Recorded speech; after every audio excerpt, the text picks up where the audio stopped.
નમસ્કાર, હું રાજ. આપ જોઈ રહ્યા છો સ્પાર્ક ટુડે ન્યૂઝ. આગામી સ્થાનિક સ્વરાજ્યની ચૂંટણીને ધ્યાનમાં રાખીને વડોદરા શહેર પોલીસ એક્શન મોડમાં આવી છે.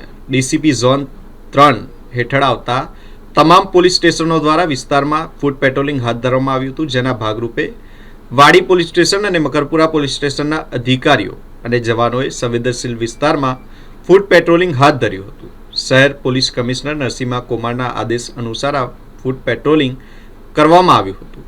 ચૂંટણી શાંતિપૂર્ણ માહોલમાં વાતાવરણમાં યોજાય અને કોઈપણ પ્રકારની અનિચ્છનીય ઘટના ન બને તે માટે પોલીસ દ્વારા સતત પેટ્રોલિંગ અને દેખરેખ રાખવામાં આવી રહી છે.